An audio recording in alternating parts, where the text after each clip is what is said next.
الفاتحة. أعوذ بالله من الشيطان الرجيم. بسم الله الرحمن الرحيم. الحمد لله رب العالمين الرحمن الرحيم مالك يوم الدين إياك نعبد وإياك نستعين اهدنا الصراط المستقيم صراط الذين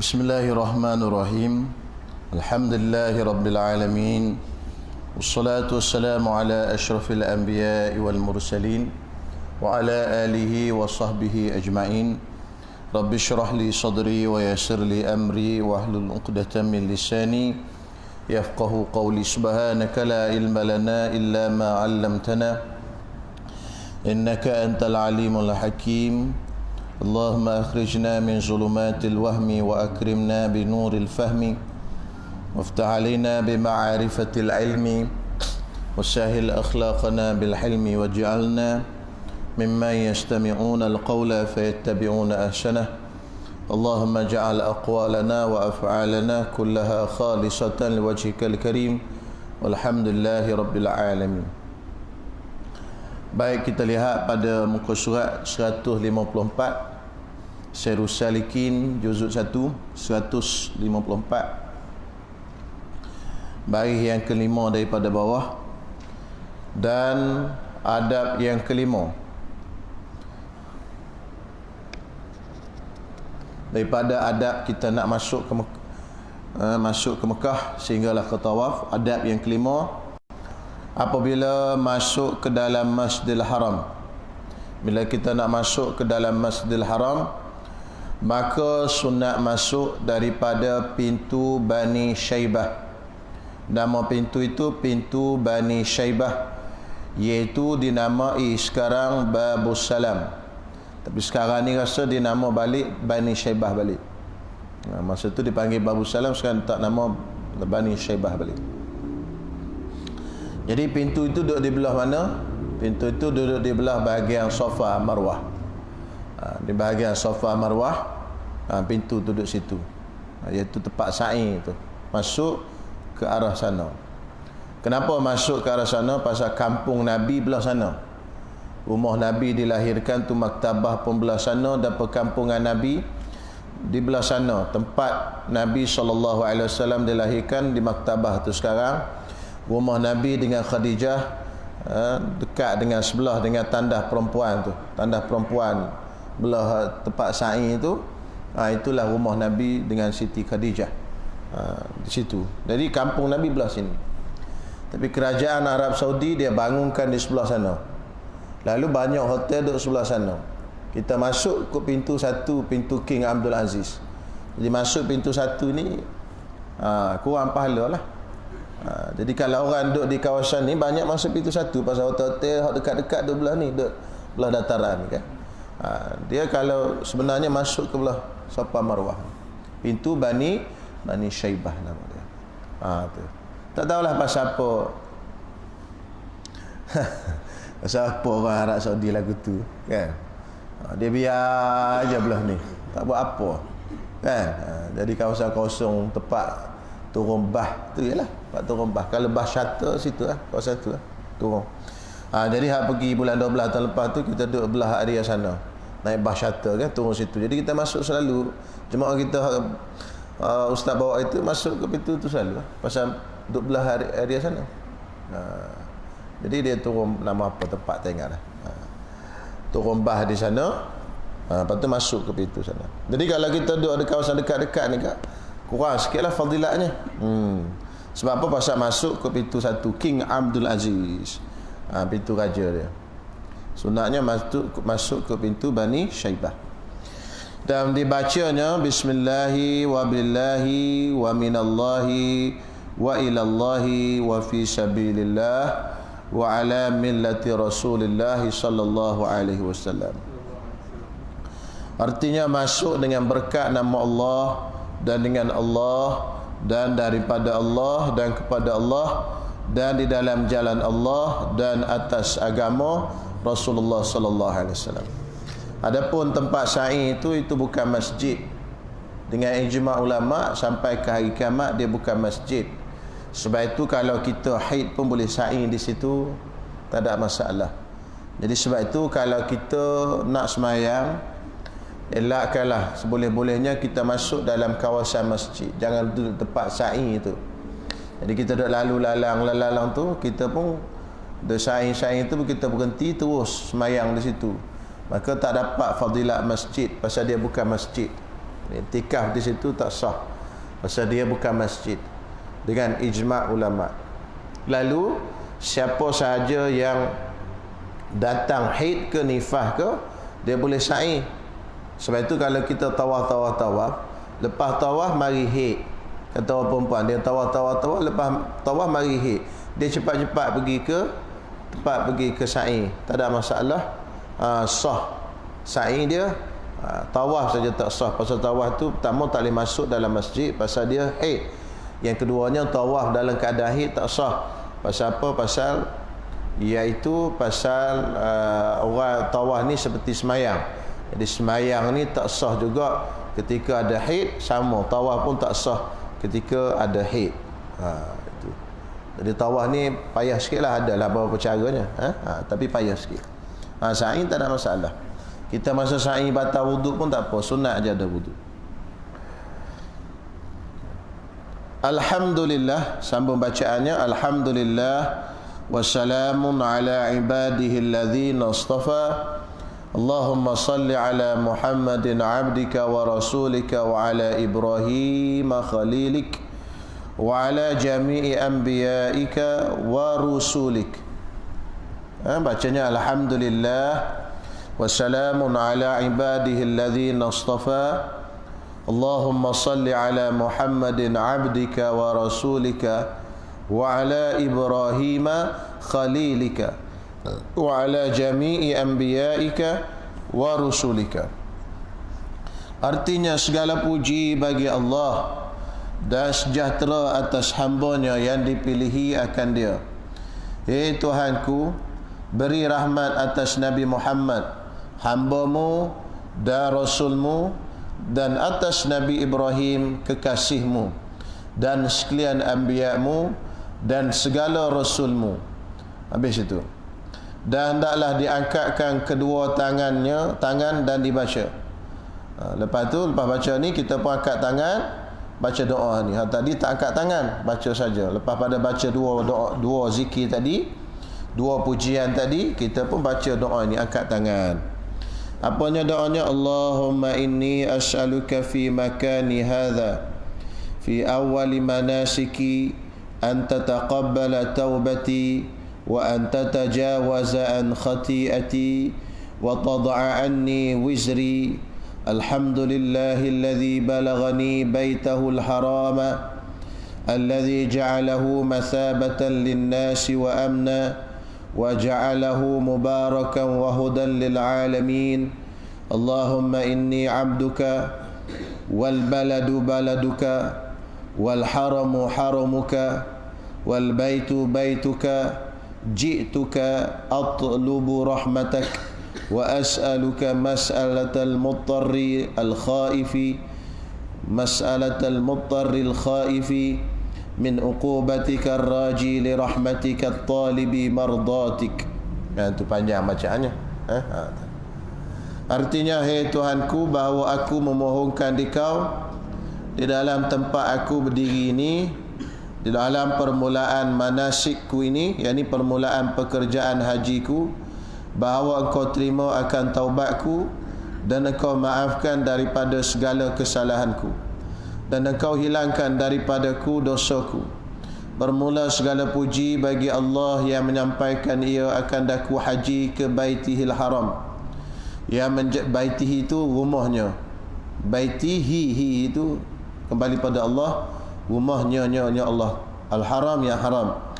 Yang menjadikan Ia akan Dia itu tempat bagi manusia kembali mengambil pahala dan tempat sentosa mereka itu, dan menjadikan ia bagi Baitul Haram tempat mengambil berkat dan tempat dapat petunjuk bagi segala alam.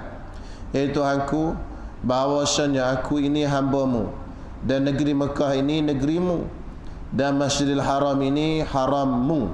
Haram-Mu makna tanah haram-Mu. Dan Baitillah ini baitmu, itu rumahmu, padahal aku datang kepadamu kerana aku menuntut rahmatmu dan meminta akan dikau seperti meminta orang yang bersangat hajat, takut akan seksamu, ia mengharap akan rahmatmu, ia menuntut akan redhaanmu. Itu terjemahan doa yang kita baca ke atas tadi.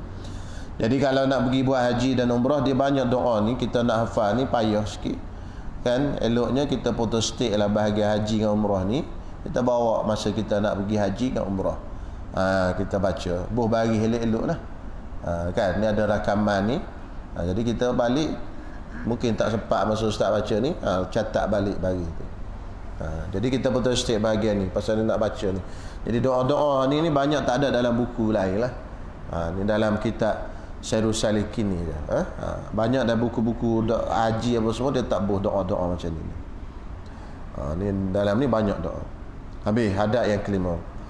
Dan adab yang keenam, apabila selesai membaca doa yang terdahulu itu, habis baca doa tadi, maka pergi menyahaja ia kepada Hajar Aswad. Jadi kita masuk-masuk, kita pergi tawaf dululah. Gitu tahiyat Masjidil Haram, tawaf.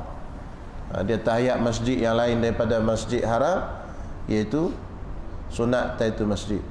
Jadi kita masuk dalam Masjidil Haram, kita tak sembahyang sunat tahiyatul masjid. Kita pergi sembahyang, kita pergi tawaf dulu. Kemudian baru kita sembahyang tahiyatul masjid. Bukan kata sembahyang tahiyatul masjid dulu. Dia punya kena tahiyat kepada Kaabah dulu. Tahiyat Kaabah tu tawaf. Pergi tawaf dulu. Jadi kita nak tawaf, kita pergi tuju ke mula-mula tempat tawaf tu, iaitu Hajar Aswad. Jadi pergi menyaja ia kepada Hajar Aswad, maka disapukan Hajar Aswad itu dengan tangannya. Ini cerita zaman dululah, senang. Lah ni nak masuk pun kena berebut, kan? Jadi kita pergi sapu dengan tangan, kita sapu gitu. Yang kanan. Dan diciumnya akan dia, sapu dulu. Sapu dengan tangan, lepas tu cium mana? Cium Hajar Aswad. Diciumnya akan dia. Jadi cium. Eloknya cara ciumnya kita letak dahi, kita letak mulut. Gitu. Tak dahi, mulut tak mulut. Diciumkan Hajar Aswad tu, mula-mula kita sapu, istilam tu salam lah, bersalam dengan Hajar Aswad, istilam. Kemudian lepas istilam tu kita cium Hajar Aswad. Kalau kita tak boleh cium Hajar Aswad, boleh istilam saja. Kita istilam dan cium tangan. Kalau dua-dua tak boleh, kita isyarat je, isyarat istilam dan cium tangan. Gitu. Boleh? Kalau kita boleh dua-dua, kita pergi buat istilam. Istilam tu bersalam, kemudian kita cium. Tak boleh buat dua-dua, istilam saja boleh.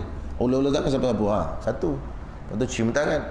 Kalau tak boleh juga, isyarat saja. Kita buat macam tu, seolah-olah kita sapu Hajar Aswad dan kita cium. Itu isyarat, istilah. Baik. Jadi kita pergi kepada Hajar Aswad, kemudian dengan tangan yang kanan dan diciumnya dan dikatanya pada ketika itu. Kata pada ketika itu apa? Pada waktu kita sapu dan cium tu, Hajar Aswad tu, Allahumma amanati addaituha wa misaqi wafaituha ushhud li bil wafa. Ushhud li bil wafa. Artinya, hai Tuhanku, inilah amanatku yang aku tunaikan akan dia, dan aku menyempurnakan perjanjian yang engkau janjikan akan dia. Maka naik saksi olehmu bagiku dengan menyempurnakan akan dia. Kat tu terjemahannya. Setakat tu. Buat kurungan terjemahan tu. Maka jika tu hak lain dah. Jadi ini amanah. Kenapa kita baca doa ini? Mengikut satu riwayat, ketika kita duduk di alam arwah dulu, kita ni duduk di alam arwah, masa tu kita ni roh. Allah Ta'ala bawa keluar daripada tulang sulbi Nabi Adam, letak depan kita semua. Lalu kita pun duduk depan Nabi Adam AS. Allah Subhanahu Wa Ta'ala pun tanya, alastu bi rabbikum, bukankah aku ini Tuhan kamu? Lalu manusia ni pun kata, Qalu bala syahidna, ya kami jadi saksi. Lalu dimasukkan, hak kata bala syahidna tu dibawa masuk ke belakang tulang sulbi Nabi Adam AS. Duduk dalam tu lah. Lalu kita pada waktu itu sebesar zar. Zar ni semut kecil. Duduk depan Nabi macam hama tu. Duduk depan Nabi Adam. Bersatu je. Dalam bentuk roh. Duduk depan Nabi Adam. Dan peristiwa itu dikatakan berlaku di Padang Arafah. Ada setengah riwayat kata berlaku dalam syurga. Ada setengah riwayat kata berlaku di Padang Arafah. Perjanjian kita dengan Allah Ta'ala itu, kita kata qalu bala syahidina, diambil dan dimeterikan dan diletak dalam Hajar Aswad. Okay, perjanjian kita berjanji dengan Allah Ta'ala tu, Tuhan kita tu Allah. Lalu bila kita pergi ke Hajar Aswad, sebab itu kita baca itu, Allahumma amanati addaituha, ya Allah, itu aku, inilah amanahku yang aku tunaikan. Amanah aku berjanji dulu, ni aku tunai dah amanah, aku bersaksi bahawa sebenarnya engkau ni Tuhanku. Sekarang ni aku tunaikan amanah tu, kan? Wa misaki wafaituhu, wa misaki, dan aku menyempurnakan perjanjian yang aku janjikan. Perjanjian bila? Di alam arwah tu dulu. Itu hikmah baca situ tu. Kita punya perjanjian tu duduk dalam tu. Perjanjian yang kita kata bala syahidna tu dimetrikan dan duduk dalam Hajar Aswad tu. Itu hikmah. Tu. Allah. Bila mari ke dunia lupa kita berjanji tu. Kita dipanggil alam arwah. Kita diletak depan Nabi Adam sebesar zarrah. Zar ni maknanya debu kecil. Hama kecil tu, semut kecil. Itu satu kita semua tu. Lalu hak kecil-kecil tu Allah Ta'ala bawa masuk semua dalam tulang sulbi Nabi Adam. Keluarlah kita bertali aruh sampai ke hari kiamat, ikut masa telah ditetapkan oleh Allah. Baik, maka jika tiada kuasa atas mencium akan Hajar Aswad itu, kalau tak mampu, maka berdiri bertentangan, berdiri sama betul dengan dia, dan baca olehmu doa itu. Kemudian maka kerjakan olehmu tawaf kudum. Tawaf kudum ini, tawaf kudum ni bagi orang yang buat haji tamattu'. Bagi orang yang buat haji tamattu'. Kalau haji ifrad, haji tamattu' pula, haji ifrad terbalik. Orang yang buat haji ifrad maksudnya dia dah berihram. Jadi dia sampai dalam ihram, tawaf kudum lah dulu. Tawaf selamat datang, tu tawaf kudum. Adapun orang yang buat haji tamattu', dia tak ada tawaf kudum. Dia pergi, dia buat apa? Dia buat umrah dulu. Haji tamattu' kan buat umrah dulu. Haji ifrad buat haji dulu baru umrah. Haji tamattu' buat umrah dulu baru haji. Orang yang buat haji tamattu', dia buat umrah dulu, dia masuk sampai terus tawaf rukun umrah. Kan? Lepas tu sa'i dan cukur, habis selesai. Dia tak ada tawaf kudum lah. Adapun yang tawaf kudum ni bagi orang yang buat haji ifrad ataupun haji qiran. Haji qiran tu makna sekali. Sampai Mekah dia kira umrah dengan haji sekali dalam tu. Dia tawaf kudum dululah.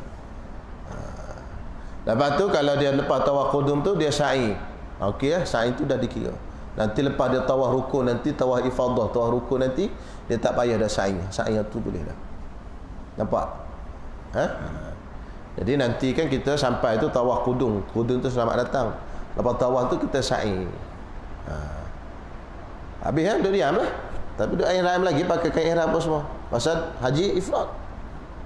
Lepas tu masuk hari ke-9 tu, kita pun pergilah kepada Arafah.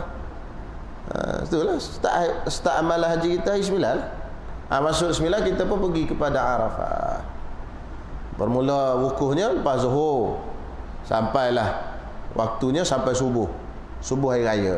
Kalau kita ada masuk dalam padang Arafah waktu tu, sahlah haji kita. Kalau tak masuk padang Arafah dalam waktu tu, tak sah. Habis besok hari raya, masuk saja subuh, habis dah waktu wukuf, masuklah waktu melontar. Sebab tu orang haji tak sunat sembahyang hari raya berjemaah, sunat sembahyang seorang-seorang pasal dia sibuk nak melontar. Masuklah waktu melontar, bercukur. Bolehlah melontar. Dia pun pergi melontar Jamratul Aqabah, cukur. Ataupun nak bercukur dulu pun boleh, tak ada masalah. melontar di Jamratul Aqabah, cukup. Dapatlah tahlul awal. Satu lagi tinggal untuk tahlul sani, tahlul kedua. Iaitu tawaf rukun. Tawaf ifadah. Tawaf ifadah. Lalu tawaf ifadah tu bila nak buat terpulang. Sama ada nak buat lepas daripada melontar 3 hari, habis hari tasyrik pun boleh. Nak balik terus lepas tu, lepas pada melontar hari Jamrah Aqabah, lepas bercukur nak balik terus ke Mekah, tawaf. Kalau dah sa'i hari tu, tak payah sa'i dah, selesailah tahlul sani. Lepas tu pergi balik ke Mina lah, bulan alik ke Mina, tak apa, balik untuk melontar 3 hari tu. Dia nak duduk sana pun boleh, nak berulang alik pun boleh. Kalau ada duit boleh lah alik, kalau tak ada duit duduk sana. Gitu. Itu je hajinya. Tak ada payah apa, bunyi je payahnya. Yalah, sebut tu senang lah, nak buat tu payah. Pasal orang ramai, bendanya tak ada mana tu ya. Melontar 3 hari habis. Kalau semalam melontar 3 hari, boleh melontar 2 hari je. Nafar awal. Macam mana sama ayat faman ta'ajjala fi yawmaini fala isma alaih. Siapa yang cepat 2 hari nafar awal, 2 hari yang melontar, 11 12, hari 13 tak melontar, tak apa, fala isma alaih, tak ada dosa pun. Boleh. Itu ya. Tapi nak buat tu payahnya. Ramai orang keluar kecil darah baru ni. Mak anak kata Allah kata, merah air kencing, penat diri, nak boleh pergi ke tempat tawaf, tempat melontar. Lepas tu balik tawaf pula, nak sa'i lagi. Dia buat haji tamattu pergi awal sikit. Penat pasal orang ramai. Kalau amalan dia sekejap je, lebih kurang umrah dia tambah sikit lah. Habis. Al-jumlatur rabi'atu fi tawaf. Bermula jumlah yang keempat. Tadi jumlah yang ketiga. Tiga. Jumlah yang ketiga ini ada 5 adab. Ada 6 adab. Sekarang masuk jumlah yang keempat pula, pada membicarakan pada tawaf. Bermula jumlah yang keempat pada menyatakan tawaf. Maka apabila berkehendakkan tawaf kudum atau lainnya, maka segianya hendaklah memeliharakan ia akan 6 perkara. Bila kita nak tawaf kudum atau tawaf lain, tak kisahlah tawaf ifadah ke, tawaf rukun ke, tawaf wada' ke, semua kena jaga 6 perkara ini. Pertama, hendaklah ia memeliharakan syarat semayang. Pertama, kena jaga syarat semayang. Kalau semayang kena tutup aurat, tawaf pun kena tutup aurat. Kalau semayang kena ada wuduk, tawaf pun kena ada wuduk. Kalau semayang kena bersih daripada hadas besar, semayang tawaf pun sama juga. Kerana tawaf itu seperti semayang. Tawaf itu sama macam semayang. Iaitu apa benda syarat semayang? Suci daripada hadas besar dan hadas kecil, dan suci daripada najis pada kain dan badan dan pada tempat tawaf, dan menutup aurat. Ini satu masalah juga ni, tutup aurat. Banyak orang kita ni, budak-budak kita ni, dia tak boleh nak pakai kain tu, kain ni atas pusat. Budak muda kan dia pakai kain bawah pusat. Lalu bila dia pergi buat haji, buat umrah, dia pakai kain bawah pusat. Selendang kat atas tu dia pun letak gitu ya. Pusat terkeluar, dia pun tawaf. Tak sah. Tak sah tawaf, tak sah berlaku. Tahlul pun tak sah. Tak tahlul lagi, balik Malaysia dalam keadaan ihram lagi. Buat apa? Sambung dengan bini, haram. Nak bayar dam. Baru lepas nak bayar dam ihsar, lepas tu tahun depan kena qada. Nak qada. Kalau haji tahun depan. Kalau umrah kena segera qada. Umrah ni dia tak ada waktu, kena segera qada. Walaupun benda tu sunat. Pasal kita duduk dalam ihram lagi. Tak selesai. Dia lain. Benda sunat pun, umrah sunat pun kena qada ya. Pasal kita perharamkan ke atas diri kita dah. Bila kita langgar, kita kena qada. Jadi masalahnya tawaf dan menutup aurat dan sunat dalam tawaf Dan menutup aurat. Dan sunat di dalam tawaf yang mengiringi akan sa'i. Tawaf yang ada sa'i. Kan? Ada tawaf tak ada sa'i. Apa tawaf tak ada sa'i? Tawaf wada' tak ada sa'i. Kan? Lepas tawaf wada' tak ada sa'i. Sunat bagi tawaf yang ada selepasnya sa'i. Apa benda? Ittiba'. Bukan ittija'. Ittiba' tu. Tukar jing dengan ba. Nampak? Dia tulis ittija'. Ittija' tu mengiring. Tidur mengiring. Tidur mengiring apa pula? Tengok-tengok tawaf. Ittija' ni begini. Mengiring. Ittija'. Kalau ittiba' ni selendang. Bawa keluar bahu kat mana? Kiri ke kanan? Sudahlah. Bawa keluar bahu kanan. Kiri tutup. Pasal kita nak lambai apa semua guna tangan kanan. Itu alasannya. Kita nak bekerja pun guna tangan kanan. Lalu sunat ittiba' pada waktu tawaf. Boleh? Kena faham tu. Pada waktu tawaf, yang tawaf lepasnya ada sa'i. Boleh?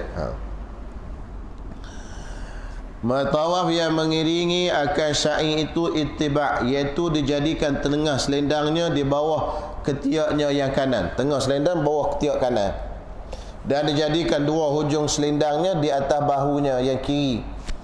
Dan apabila memulai akan tawaf, maka putuslah talbiyahnya. Bila start tawaf, tak ada dalam talbiyahnya. Kan? Itu untuk umrah. Kalau haji, bila habis talbiyah dah, bila dia tahlul awal. Bila dia tahlul awal. Bila dia masuk pada masuk pada melontar tu, habislah waktu talbiyah tu. Allahu Akbar, Allahu Akbar. Lepas tu zuhur sekarang dah start takbir raya. Allahu Akbar, Allahu takbir muqayyad. Sebelum daripada zuhur tu, dia tak ada takbir lah, pasal tak ada waktu sembahyang. Kan? Subuh tadi dia duduk talbiyah lagi, pasal belum start melontar lagi. Kan? Tu. Sebab tu orang haji takbir muqayyad dia start zuhur hari raya. Kita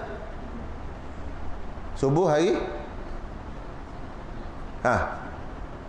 kita orang tak buat haji, subuh hari apa? Hari 9, hari Arafah. Dia zuhur hari 10. Tu baru start takbir. Sebelum tu dia buat apa? Talbiyah. Labbaik Allahumma. Habis talbiyah tu bila tahlul. Tahlul awal. Masuk asbab tahlul. Bila masuk asbab tahlul. Asbab tahlul ada 3. Pertama, lontar jamratul aqabah. Yang kedua, syukur. Yang ketiga, tawaf dan sa'i kalau belum sa'i.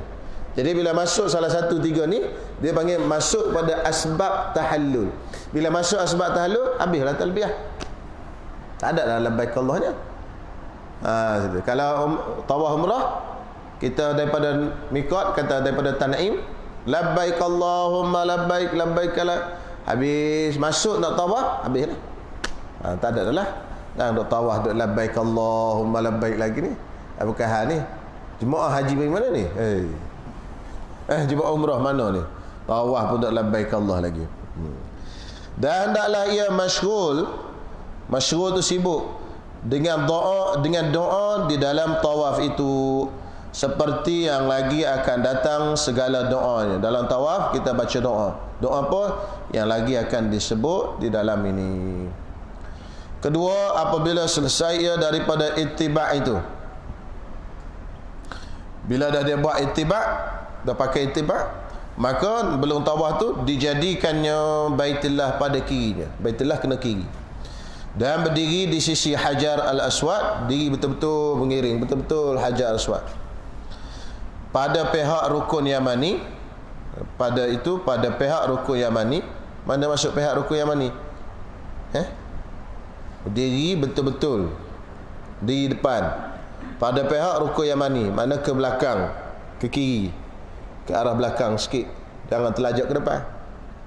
Diri betul, tapi jangan terlajak ke depan. Kalau terlajak depan dah masuk kawasan start tawaf dah.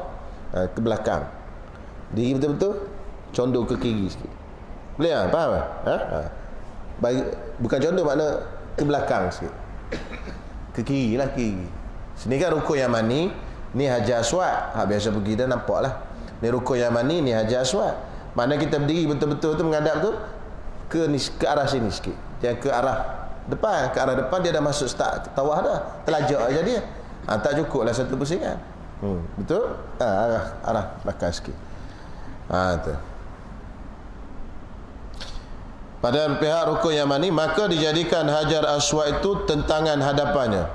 Betul-betul. Payah berlaku lah tu. Kan? Kita duduk gitu, langgar kat orang. Cuma kalau boleh kat kita lah.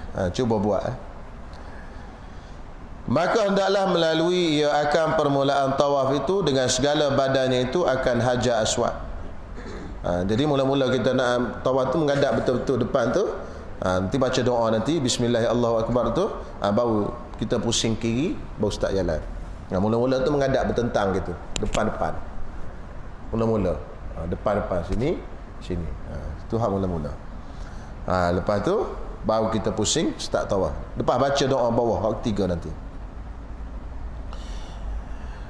Dan sunat hampir daripada Baitullah. Sunat masa tawaf tu dekat dengan Kaabah. Sekira-kira antaranya dan antara Baitullah itu 3 langkah. Kalau boleh dalam 3 langkah je. Selangkah, 2 langkah, 3 langkah. Jangan jauh sangat lah. Kalau boleh. Kalau boleh. Nak cari payah juga tu. Bila waktu tak tahu tu. Orang kau ramai sekarang. Kenapa nak kena jauh sikit, jangan dekat sangat, supaya terpelihara ia daripada tawaf atas Syazarwan. Tepi Kaabah tu dia ada benda tinggi sikit condong tu. Macam kaki lima. Kaki lima kau panggil. Panggil apa tu? Kaabah tepi dia tai tu tinggi. Condong gitu tu. Itu nama dia Syazarwan nama dia. Syazarwan. Jadi Syazarwan tu dia masih Kaabah. Dia dalam Kaabah lagi.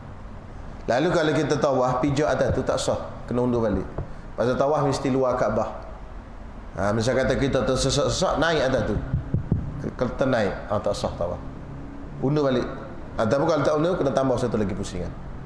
Pasal itu masih dikira dalam Kaabah. Jadi tawaf mesti di luar Kaabah. Tak boleh tawaf dalam Kaabah. Sama juga dengan hijri tu Kaabah.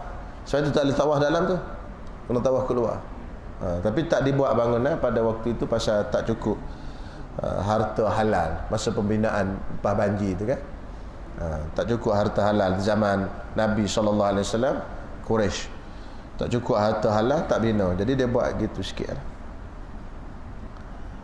Terpelihara dia dapat tawaf di atas Syazarwan, kerana tiada sah tawaf di atas Syazarwan itu. Tak sah pasal apa? Pasal Syazarwan itu masih dalam Kaabah. Sebab apa tak sah? Kerana dia masih di dalam kawasan Kaabah. Masa kita tawaf tak boleh dalam Kaabah, mesti luar Kaabah. Sama juga kita nak sentuh rukun Yamani. Kita boleh sentuh, dia bukakan rukun Yamani. Tapi masa sentuh jangan berjalan. Itu dia. Kena berhenti, sentuh tak apa. Kalau kita sentuh sambil berjalan, tak sah masa kita sentuh. Pasal bahagian badan kita masuk dalam Kaabah. Syazarwan lepas sentuh dalam. Tak boleh. Tak sah tu. Itu dia. Nak buat benda sunat jadi tak sah, tak pandai. Kena berhenti. Berhenti tak apa, kita tak tawaf. Tawaf tu berjalan. Kita berhenti. Tak apa, pegang. Okey. Tapi kalau kita jalan sambil sapu, tak sah. Waliyazubillah. Benda kecil boleh faham? Memang sunat. Dia buka pun rukun Yamani ni kan, dia buka kelambu dia buka untuk kita sentuh. Memang sunat sentuh rukun Yamani. Okey, dan ketiga. Dan ketiga wallahu a'lam. Dan ketiga. Sambung. Kena belajar betul-betul ni haji umrah ni. Oh, kan tidak kak. Habis duit saja. Beribu-ribu habis.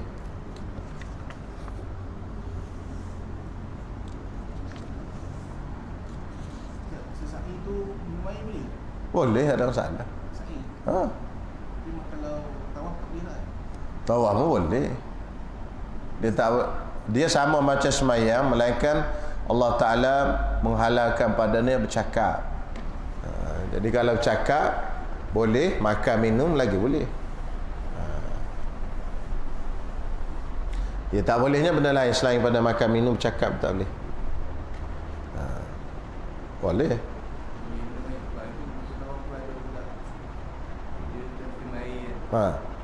Minum je, dah tak larang tak apa, boleh.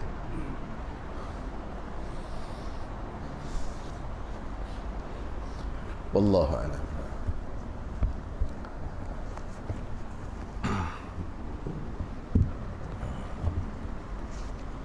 Yang ni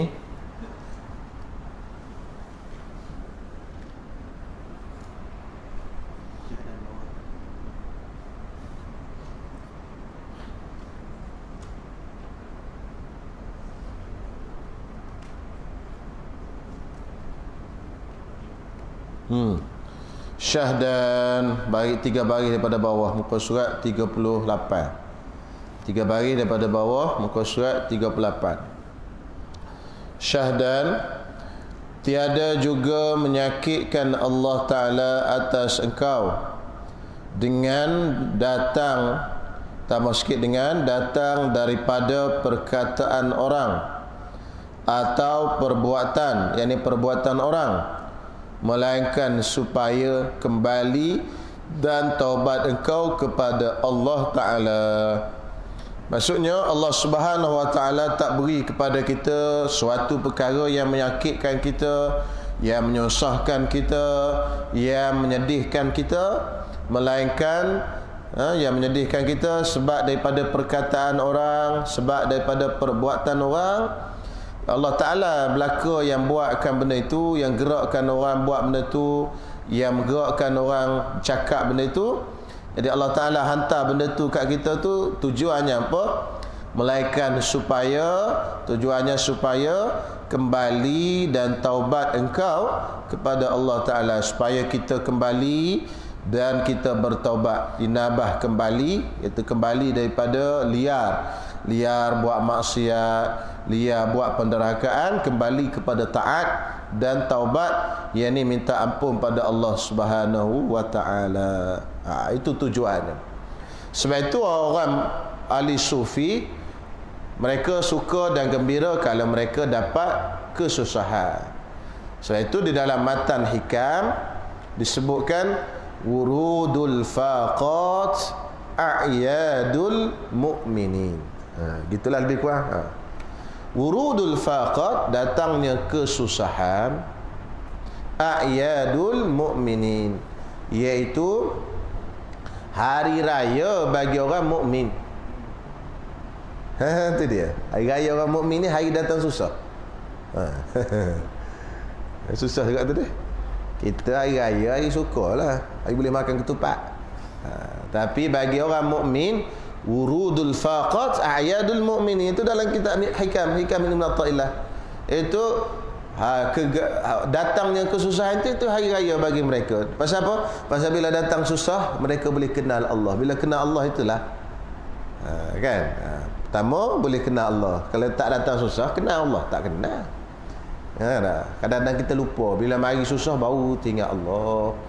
Innanya aku ya Allah, ujian daripada Allah. Kalau kita nak dapat, kadang-kadang terlupa ke Allah. Seolah-olah kita ni dah jadi macam Tuhan, seolah-olah. Nak je dapat. Allah Ta'ala bagi susah sikit, Allah Ta'ala bagi sakit sikit, Allah Ta'ala bagi orang cakap benda buruk ke kita, Allah, hinanya aku ya Allah. Yang kedua, kenapa dipanggil hari raya bagi orang mukmin? Kerana hari itu dihapuskan dosa. Bila orang menyakitkan kita, ada satu kesusahan bagi diri kita, akan hapus dosa. Sehingga kan Nabi sebut, Kalau kita jalan-jalan terpijak duri sekalipun, apa dosa dah? Apatah lagi benda sakit apa besar. Sakit yang susah. Kan? Sakit kanser, sakit apa, orang buat sakit kat kita, orang buat fitnah kat kita. Semua itu penghapus dosa bagi kita. Sebab itu bagi mereka, itulah hari raya mereka. Oh, hari kegembiraan, dapat hapus dosa, dapatnya kenal Allah Subhanahu wa ta'ala. Itu dia kata tu. Supaya kita kembali, itu pergi kepada Allah dan bertaubat kepada Allah. Lagi habis. Dan lagi sentiasa bagi engkau ada harga dan mulia pada Allah Subhanahu wa ta'ala, hingga engkau, jika tu potong, buat bulatan, hingga engkau berbuat maksiat dan dosa. Dia kata kita ni ada nilai di sisi Allah, bernilai di sisi Allah, sehinggalah kita buat maksiat dengan dosa. Pada waktu itu apa? Maka apabila engkau perbuat maksiat, maka tiada harga, baca harga tu, tiada harga dan tiada bagi engkau, tiada mulia bagi engkau. Habis. Kita ni ada apa benda? Ada kemuliaan, ada nilai di sisi Allah. Laqad khalaqnal insana fi ahsani taqwim. Sebaik-baik, ada nilai di sisi Allah manusia. Thumma radadnahu asfala safilin. Jatuh ke bawah habis. Bila buat maksiat. Illa alladhina amanu, melainkan orang-orang yang beriman. Jadi kita ni sentiasalah ada nilai di sisi Allah selagi mana kita ni tak buat maksiat, selagi mana kita ni taat kepada Allah Subhanahu wa ta'ala. Bila kita buat maksiat dan kita buat dosa, hilanglah nilai kita di sisi Allah Subhanahu wa ta'ala. Sebab itu kita kena mengaji ilmu ni. Kadang-kadang mengaji kita ni duduk saja-saja pun kita dapat ilmu satu bab je kan. Tak beramal lagi ni, dapat ilmu satu bab lebih baik daripada semayang 1000 rakaat. Ni lah, tak buat lagi ni, baru belajar pun ni. Semayang 1000 rakaat lebih baik. Belum amal lagi. Kalau amal, lagi. Dapat satu ilmu, belum diamal lagi, baru dapat satu ilmu. Tu dah terlebih baik pada semayang sunat 1000 rakaat. Lepas tu pula kita mengaji ni, tidur orang mengaji dengan tidur orang alim, dengan sembahyang ataupun ibadat orang jahil, lebih baik tidur orang alim. Orang alim tidur dapat pahala, orang jahil sembahyang pun tak dapat pahala. Sembahyang tak dapat pahala. Contoh, dia ni orang alim, dia nak tidur, dia ambil wudu, dia baca doa apa semua, dapat pahala dia. Lepas tu dalam tidur dia tu syaitan takut, pasal kalau bangun dia mengajar. Mengajar pandai orang. Tapi kalau orang jahil, dia tidur, dia semayang tak sah. Bukan kata Allah Ta'ala suka kat dia, lagi Allah Ta'ala murka. Baca Fatihah tak betul. Alhamdulillahi Rabbil Alamin. Jawa ada Jawa. Tak boleh, tak sah. Semayang banyak, 10,000, 20,000 rakaat, tapi tak diterima oleh Allah Ta'ala. Orang tidur relax, tapi dapat pahala. Itu biasa. Sebab tu kena mengaji. Syaitan suka kalau kita jahil. Syaitan suka. Dia kalau kita buat ibadat, dia tak ada masalah. Dia tak buat lah, kau nak buat, tak ada heran apa. Sebab apa buat pun tak betul. Sebab tu kena mengaji. Biasa-biasa nak buat alasan apa? Saya tak kerti pasal apa tak mengaji? Tok Guru jauh. Tok Guru depan tangga apa? Jauh apa kan? Orang boleh ajar ilmu fardhu. Jauh mana? Allah Ta'ala tanya, jauh mana? 1 kilo, 2 kilo, 2 marhalah. Tak ada sampai 2 marhalah. Imam Syafi'i Mekah Madinah lagi musafir naik bas 6 jam Mekah Madinah. Bas tu tekan Reba tekan 140, 160, laju. Bas turbo. Perjalanan 6 jam daripada Mekah ke Madinah. Pergi mengaji lagi dengan Imam Malik. Padahal dia jadi mufti dah masa itu. Kan? 15 tahun dia jadi mufti dah di Mekah. Tapi nak mengaji lagi dengan Imam Malik. Lepas tu pergi lagi ke Baghdad, pergi lagi ke Mesir, macam-macam. Itu lah, kena mengaji Syahadan adalah arti at-taqwa. Wallahu alam. Oi, nak pukul 10 dah.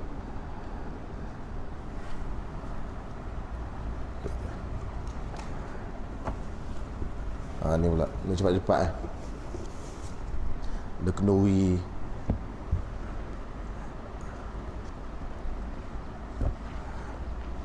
Ni kat mana ni? Surat 138.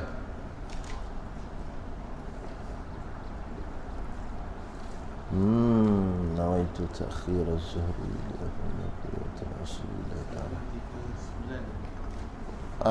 Kat mana?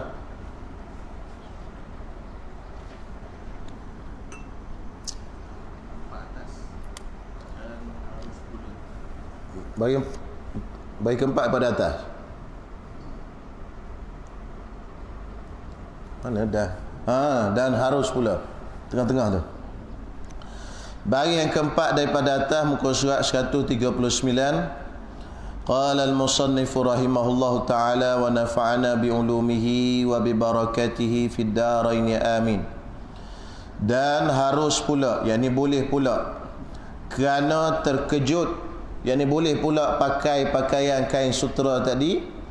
Kerana apa? Kerana terkejut peperangan. Tiba-tiba terkejut daripada peperangan.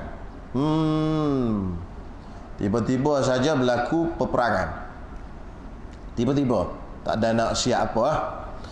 Yang jadi dengan terkejut dan tiada disediakan baginya, tak ada persediaan bagi perang.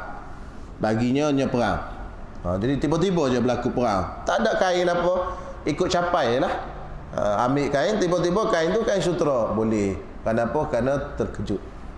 Tiba-tiba. Dan sebab tiada ada yang lain daripada pakaian sutera. Tak ada baju yang lain daripada baju sutera tadi. Daripada pakaian sutera yang dapat ditempatikan, yakni yang dapat digantikan dia. Ditempati makna digantikan. Yang tiada ditempati kan, mana tak ada nak ganti tempat kain sutera tadi. Pada tempatnya, pada tempat kain sutera tadi. Pada segala masail, masalah-masalah yang tersebut itu. Pada masalah-masalah yang sebelum dah dibincang tu iaitu harus bagi laki-laki puasa sangat sejuk, harus bagi kerana banyak banyak tumor, banyak kudul, banyak terkejut dan sebagainya. Itu semua harus. Harus tu kenapa? Kerana tak ada kain lain yang boleh ganti kain sutera. Kalau ada kain lain boleh ganti, itu tak boleh. Contoh dia kena tumor, tapi tiba-tiba kain sutera orang kata bagus, tapi ada orang kata ada lagi bagus kain sutera boleh menyembuhkan penyakit tumor, maka dia kena guna kain lain lah. Maknanya syaratnya tak ada kain lain yang boleh menggantikan kain itu. Kalau jenis penyakit tak ada kain lain boleh ubat penyakit tu, kain sutera je, itu boleh. Kalau jenis terkejut ni tak ada kain lain boleh ambil, tu je boleh ambil je. Kerana perkataan musannif, pengarang matan ni iaitu Syekh Daud Al-Fatani, dan sebab tiada ada yang lain. Tu sebab tak ada yang lain itu qaid pada 5 masalah yang tersebut. Mana 5 masalah? Cek kira. Jumpa tak?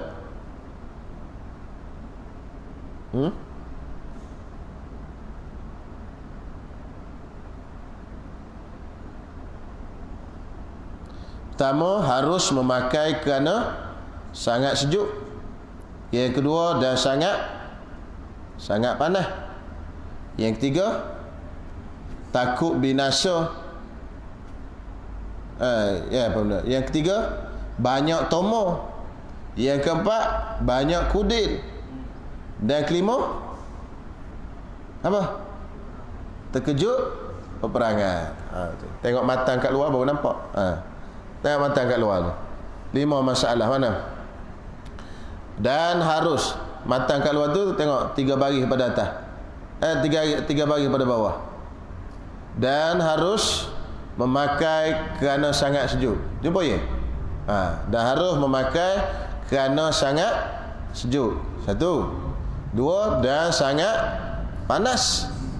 yang takut binasa keduanya. Kedua apa? Sejuk dan panas tadi. Binasa tu maknanya mati ke? Binasa tu ataupun hilang manfaat ke sebagainya. Okeylah. 2 kan? 3, dan kerana banyak tomonya. 4, atau kerana banyak kudul. Kudul tu kudih. Dan 5, kerana terkejut peperangan. Tu dia. Jadi pada 5 masalah ini, pada 5 masalah yang tersebut, adapun masalah terkejut pada perangan itu seumpama datang seteru dengan terkejut, yakni tiba-tiba, dan tiada ada bagi seorang pakaian yang bersepatutan dengan perang melainkan pakaian daripada sutera. Tak ada baju lain, tak ada pakaian yang lain. Tiba-tiba berlaku perang, tu je pakai hak sepatut dengan dia, hak layak dia nak pakainya. Nak masuk perang kan, masuk perang ialah ada pakaian yang sesuai juga. Takkan nak masuk perang bagi pedal je bajunya kan, ada baju dia. Kalau tak kena mati kan, kena tombak sebagainya. Tu je pakaian yang patut dengan. Mungkin ada baju lain tapi baju tu tak sesuai nak masuk perang. Hak sesuai masuk perang baju ni je. Tu bukan kata itu maksud dia. Yang sepatut, yang bersepatutan dengan perang. Melainkan pakaian daripada sutera. Dia ada 3 helai baju kain cotton. 1 helai baju kain sutera. Tapi tiba-tiba berlaku perang. Yang 3 helai ni tak sesuai masuk perang. Yang sutera ni sesuai. Mungkin dia tu ada baju besi sekali dengan kain sutera tu. Sesuai lah. Nak masuk perang kan kena pakai baju besi apa semua. Dia ambil hal tu yang ada sutera. Itu tak apa, pasal itu yang sesuai. Hal ni tak sesuai. Itu maksudnya.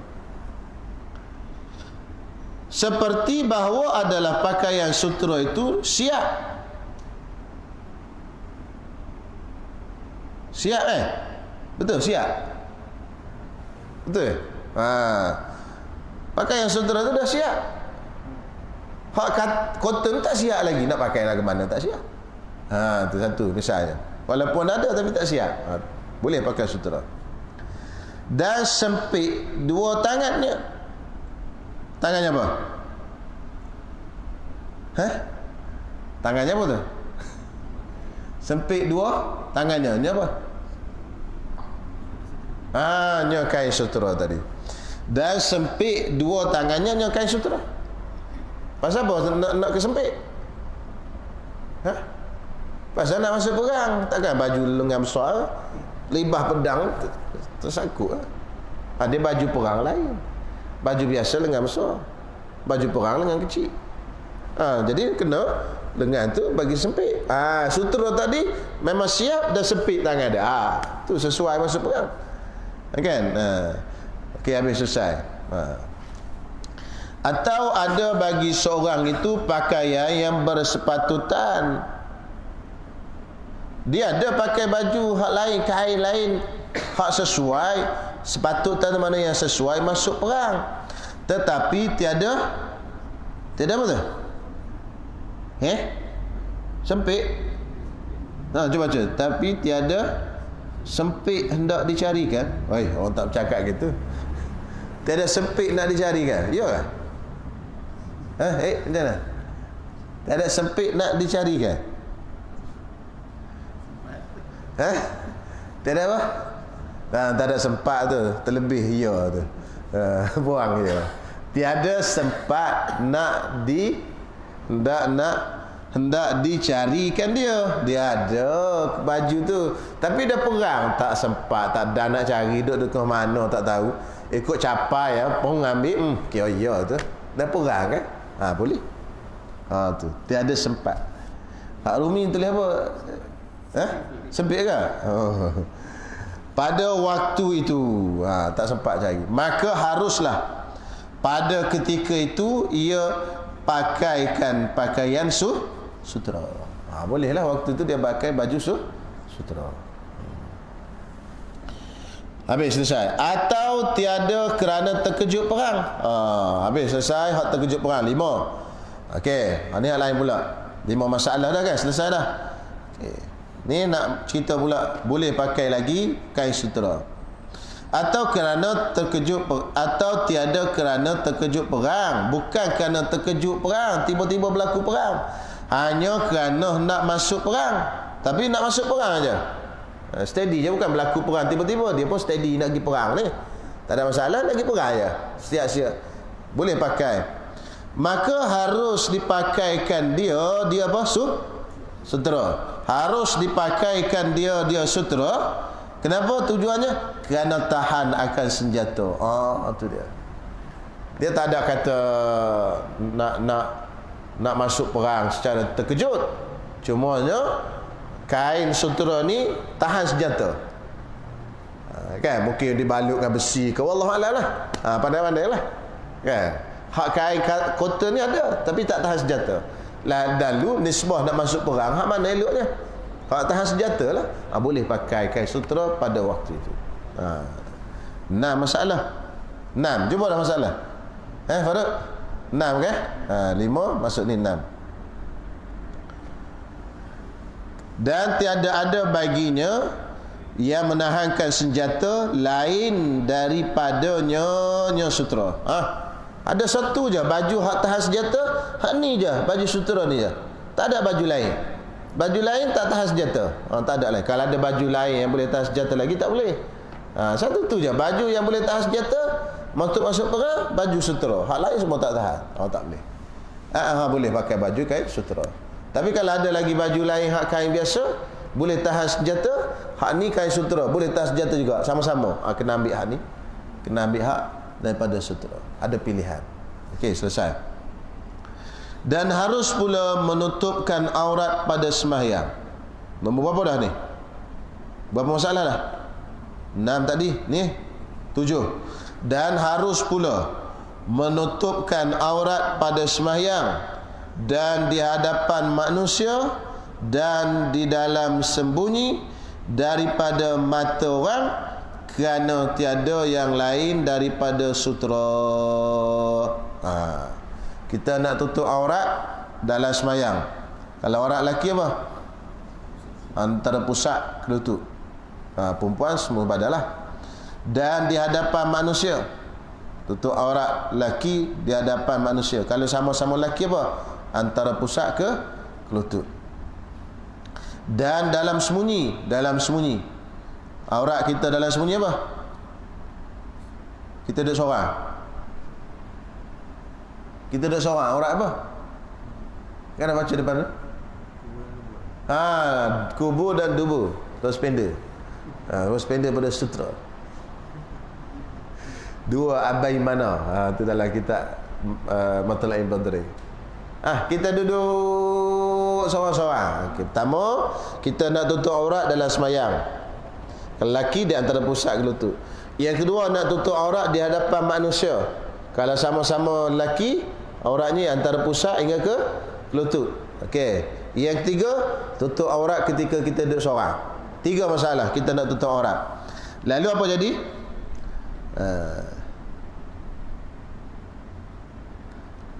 Kerana tiada yang lain daripada sutera. Tak ada yang lain daripada sutera. Boleh untuk 3 masalah ni. Baik, baca balik. Harus pula menutupkan aurat pada sembahyang dan di hadapan manusia dan dalam sembunyi. Dalam 3 masalah ni boleh tutup aurat dengan sutera dan sembunyi daripada mata orang, iaitu boleh tutup tu bila kerana tiada ada yang lain daripada sutera. Okey.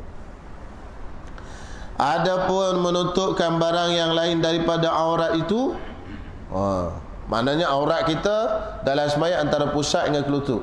Lebih lagi pada tu, nak tutup lebih pada tu, sampai ke kaki dan pakai baju. Itu maksudnya, lebih daripada tu. Adapun menutupkan yang lain daripada aurat itu, harus jika apabila tiada ditutupkan dia, jadi hilang muru'ah. Boleh faham? Payah tu. Muru'ah tu maruah. Maruah manusia berbeza. Maruah tok guru dengan maruah orang awam berbeza. Marwah orang kerja biasa dengan marwah orang yang kerja tinggi kan beza. Tok guru makan tepi jalan itu hilang marwah. Kalau orang awam tak apa. Gitu. Tok guru pakai lengan pendek tak boleh marwah dia. Kalau orang awam tak apa. Nelayan marwah pakaian dia lain. Orang yang besar-besar marwah dia lain.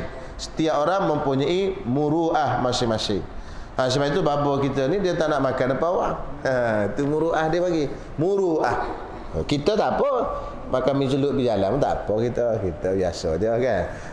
Tok guru lain. Dia ada muruah masing-masing, muruah. Orang Melayu panggil maruah. Lalu kalau kata dia ni tok guru, dia berjalan tutup pusat ke lutut je. Maruah ada ke tak macam tu? Dia tok guru jalan pupuk petang-petang tu tutup pakai kain sarung je. Tak pakai baju, tak pakai apa. Ada muruah tak macam tu? Tak ada. Lalu dia nak tak ada kain lain nak tutup. Ada sutera je. Boleh ke tak pakai? Boleh, kerana itu mencacatkan maruah dia.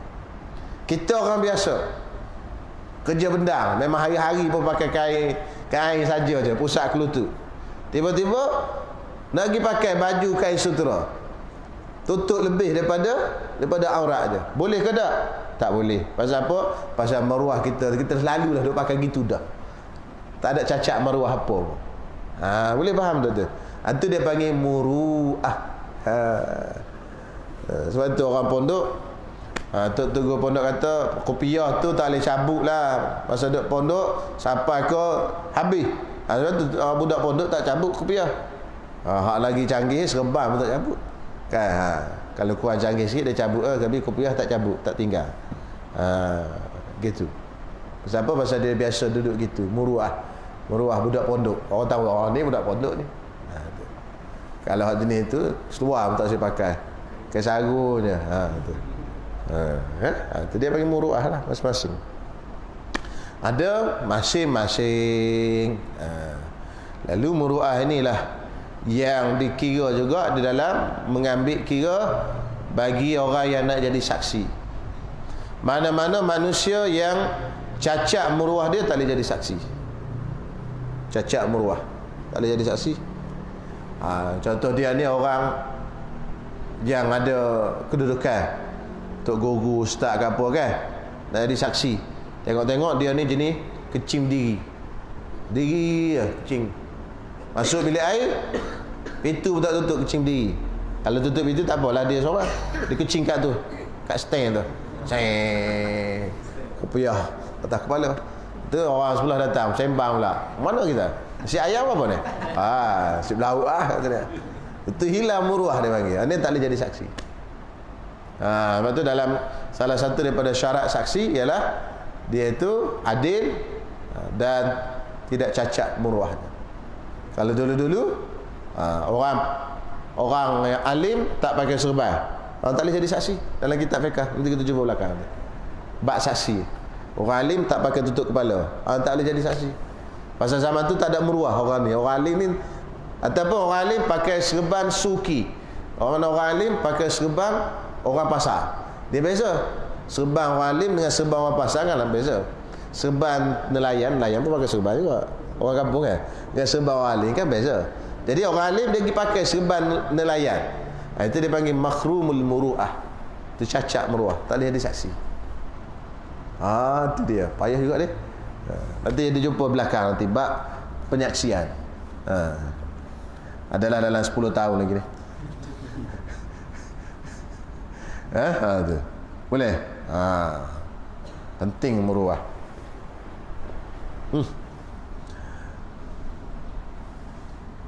Maka inilah hukum yang cenderung kepadanya oleh Asnawi dan lainnya. Asnawi itu nama ulama, Imam Asnawi. Dan lainnya daripada Imam Asnawi, seperti yang disebutkan dia oleh Syekh Jamal. Nama dia Syekh Jamal, Sulaiman Jamal, atas manhaj, iaitu atas hasyiah atas manhajut tullab. Manhajut tullab, iaitu syarah bagi manhajut tullab ni Fathul Wahhab. Dua-dua itu karangan Syekhul Islam Zakaria Al-Ansari. Jadi Hasyiatul Jamal ala Fathil Wahabi Syarhi Manhajit Tullab. Itu nama penuh kitab tu. Di Hasyiatul Jamal, Imam Jamal ni dia buat hasyiah atas syarah bagi matan Manhajit Tullab. Manhajit Tullab tu, matan tu dibuat oleh Syekh Zakaria Al-Ansari. Syarah pun Syekh Zakaria juga. Syarah dia tu diberi nama Fathul Wahhab. Tu. Matan Manhajut Tullab tu ringkasan daripada matan Minhajut Talibin karangan Imam An-Nawawi. Itu daripada segi sejarah dia. Syekh Sulaiman Al-Jamal ni dia ada dua kitab dia yang masyhur, iaitu yang pertama Hasyiah Jamal ni, yang keduanya Hasyiah Tafsir Al-Jalalain Al-Futuhatul Ilahiyah. Hasyiah Tafsir Jalalain, dia ada dua. Dan kehebatan Imam Jamal ni, Syekh Jamal ni, dia ini tak menikah. Dia ni tak menikah. Dia antara ulama yang bujang, tak menikah. Tu. Selain daripada Imam Nawawi, selain daripada Ibn Taymiyah, dan salah seorangnya Syekh Jamal. Syekh Jamal, dia tak menikah. Mengabdikan diri pada ilmu. Habis.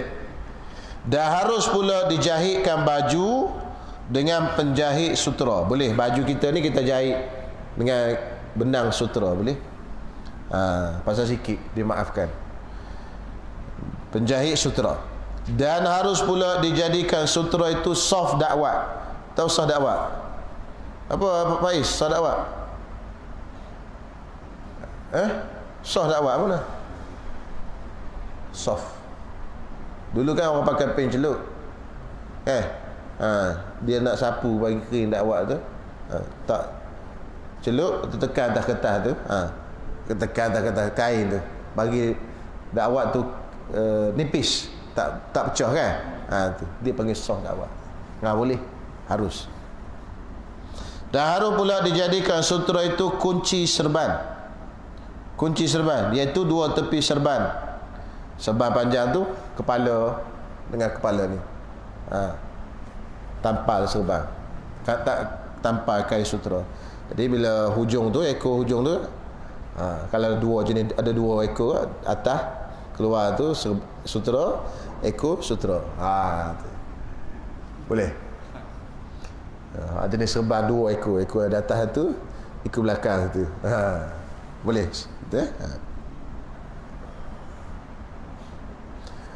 Iaitu dua tepi serban yang pada asal tenunan lagi, ditenun sekali, atau yang ditambahi luar pada tenunan, ataupun kita tampal. Tenun boleh, ataupun kita tampal, ambil jahit kat atas tu. Tampal ni orang panggil apa? Apa istilah jahitan tampal? Kalau kita ambil sekeping dan sutera, tampal kat atas tu jahit. Apa panggil? Tekak? Bukan tekak. Apa? Tampal kot.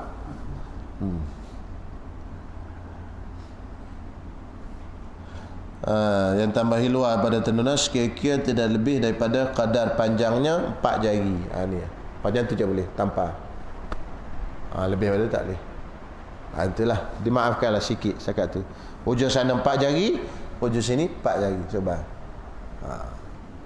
Boleh, tak ada masalah. Perhiasan kan. Buat sikit. Yang ni kadar panjang tiada satu uratnya, dan tiada mengapa panjang. Kalau jenis urat tu, berurat tu panjang tu lah, urat benang. Yang ni uratnya itu urat benang. Dan tiada mengapa jika ada beberapa suku daripada serban itu sutera sekaliannya. Ada beberapa suku, contoh bunga, kain serban tu kita buat bunga kan. Ada kain serban ada bunga, tahu. Tekak bunga tu dengan kain sutera dibolehkan.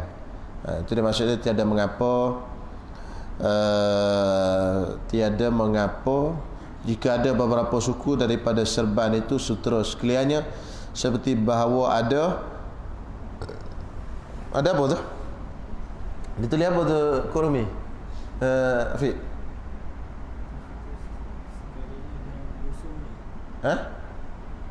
Sutera sekaliannya seperti bahawa ada pakin. Dia tulis apa? Kurumi. Cuba baca. Sekaliannya dan lusungnya, setengahnya, sutera dan setengahnya yang lain daripada sutera jika yang lain Sebelum tu sikit lagi, sebelum. Ambil pada 4 jari. yakni kadar panjang tiap-tiap satu uratnya dan tiada mengapa jika ada beberapa suku daripada serban itu sutera sekaliannya seperti bahawa ada pakaian serban itu sutera sekaliannya dan lusung Lusung. lusung LUSUNG Apa benda lusung? Lusung mana lusung?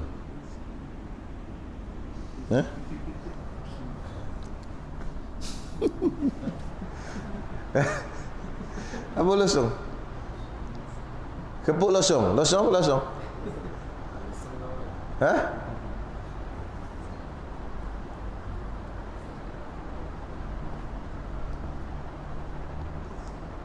Apa benda lusung ni? Benda apa ngaji dah kita ni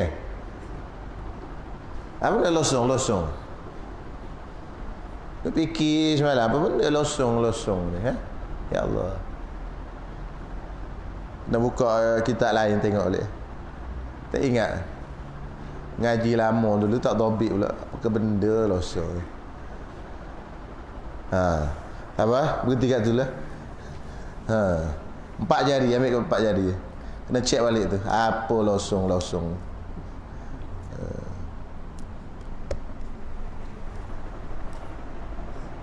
Wallahu a'lam.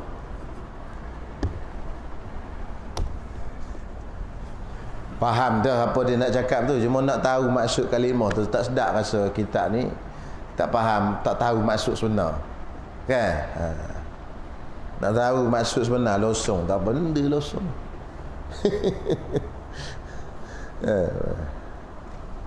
Okey, habis. Ada soalan tanya? Kalau kita tutup.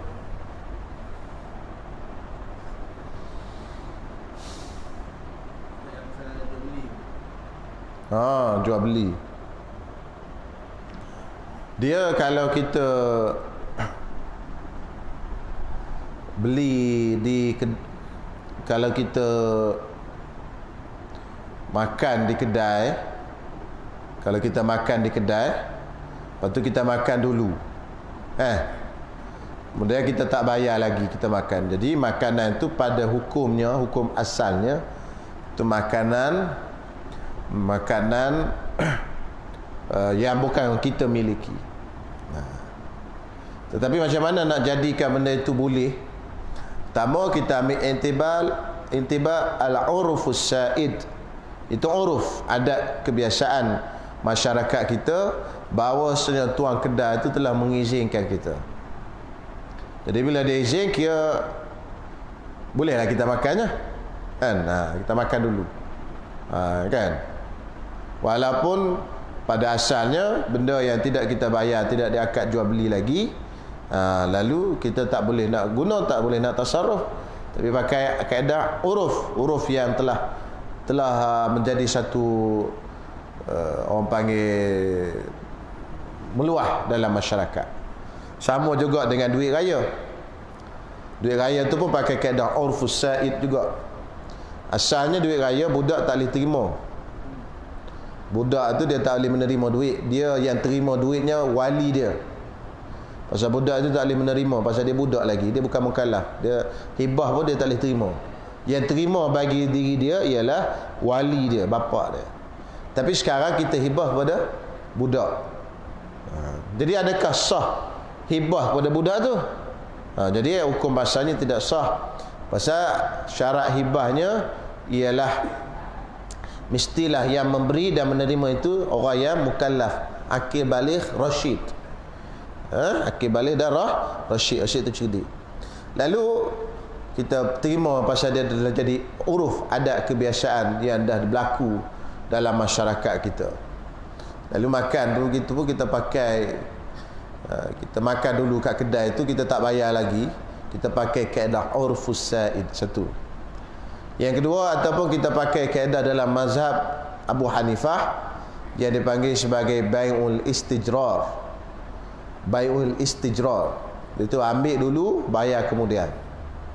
Macam kita pergi kedai, kita pakai, ambil, tak bayar, kita bawa balik ke rumah, masuk dalam buku 355, bayar dah lagi kan. Kita telefon je kadang-kadang, bawa mari ni, lepas tu masuk buku 355, dia pun mari dia tulis dulu, lepas tu tak, dia hantar ke rumah kita, kita pun tak tahu berapa harga, tak tahu kan. Ada juga style gitu, style orang telefon kedai, hantar bawang, lengkuah, kunyit, ini telur apa semua, hantar rumah lepas tu masuk buku 355. Kawan tu pun kira dulu, masuk buku 355 kita, dia hantarlah barang ke rumah kita, kita pun tak tahu berapa ringgit. Lepas tu dia ambil barang dulu, bayar dah lah. Itu nama dia bai'ul istijrar. Itu ada digunakan dalam mazhab Hanafi. Jadi atas kaedah itulah yang boleh kita makan dulu, baru kita bayar. Kalau tidak, tak boleh. Sama ada kita kira uruf sa'id, ataupun kita pakai kaedah tadilah bai'ul istijrar. Ataupun satu lagi, hak lagi senang, canggih betulnya, cakap gitu. Saya makan dulu ni ni saya makan dulu. Dia kata makanlah. Okey tu. Dah. Ataupun bayar terus. Itu lagi selamat. Dah akad jual beli memang selesai. Cuma kalau kita nak ambil, dah kita makan dulu. Itulah dua kaedah tadi antara yang boleh kita pakai. Bai'ul istijrar pun boleh. Nama dia istijrar, ambil, bayar kemudian. Okey, insya-Allah. Ada soalan lain? Ustaz. Macam seorang ni saya ada macam kepakaran untuk beli barang ni dengan yang lebih murah kan. Dia macam dekat, dia macam buat perniagaan lah macam tu. Macam bila orang order baru dia beli barang tu. Asal tak jual beli dia. Jadi macam dia tak ada barang tu. Jadi bila orang order nak beli, baru dia beli barang tu, baru dia jual orang. Boleh, sah. Dia orang beli dengan dia lah. Orang tu tahu ke dia tak ada barang lagi?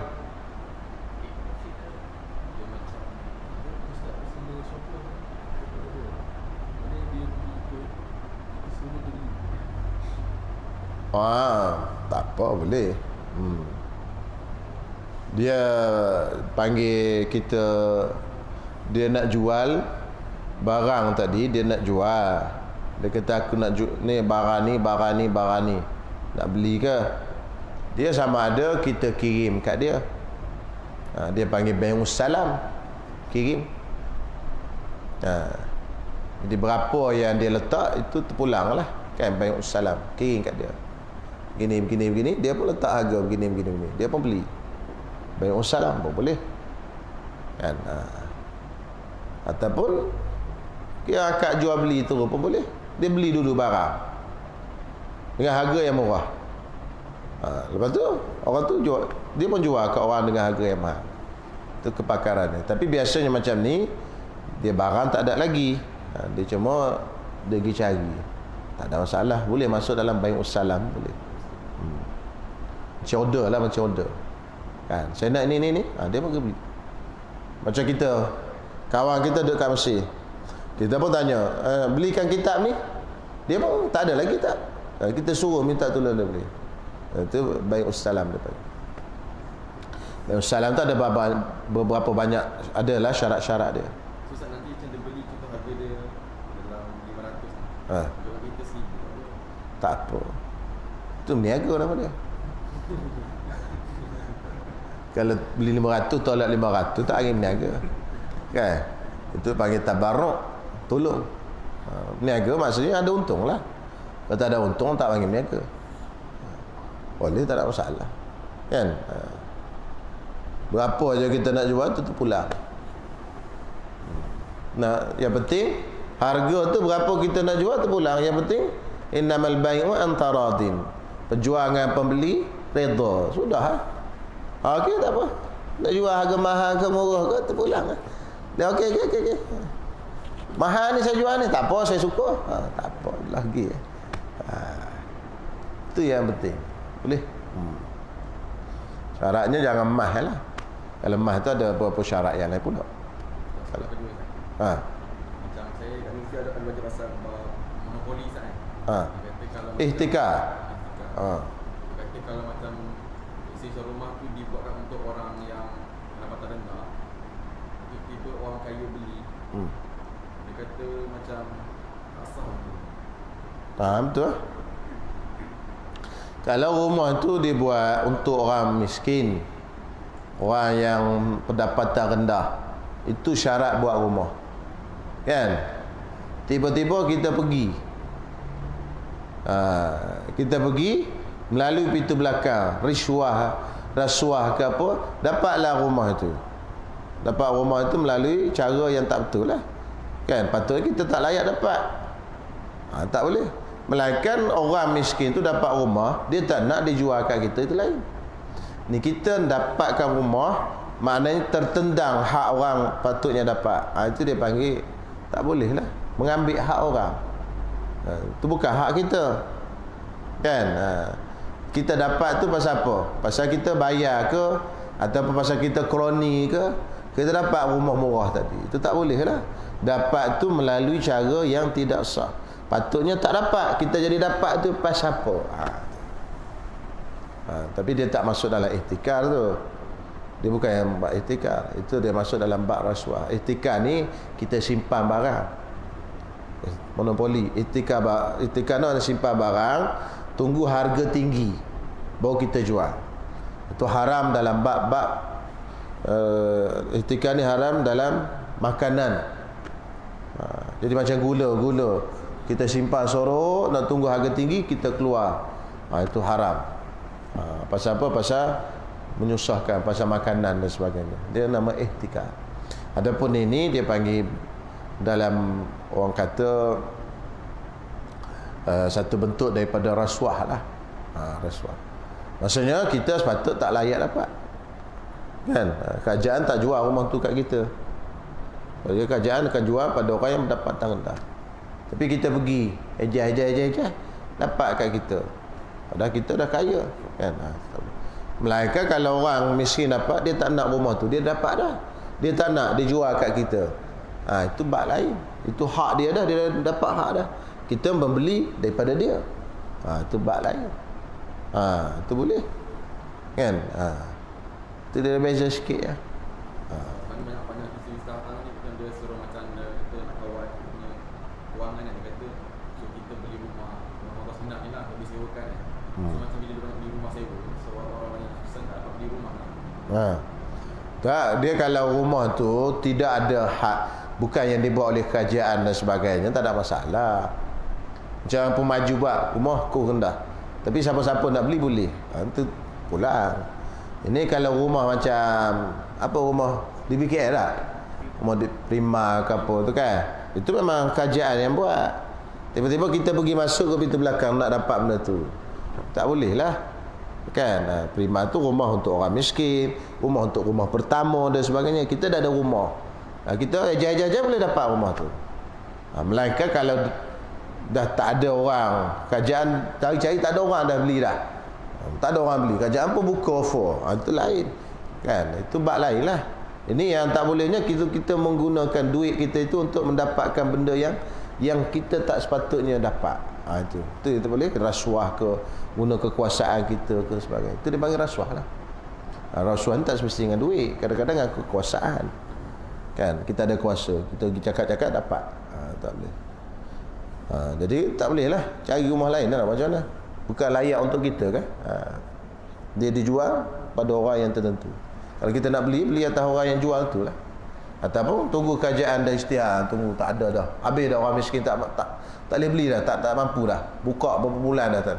Kerajaan buka, okey, rumah ni dibuka untuk orang kaya pun. Pergi beli ya. Walaupun kita tak kaya, macam kaya lah kan. Boleh? Sekat ni dulu. Wallahu a'lam. Bismillahirrahmanirrahim. Alhamdulillah wassalatu wassalamu ala Rasulillah. Rabbana atina fid dunya hasanah wa fil akhirati hasanah wa qina adzabannar. Wassallallahu ala sayyidina Muhammad wa ala alihi wasallam. Alhamdulillahirabbil alamin.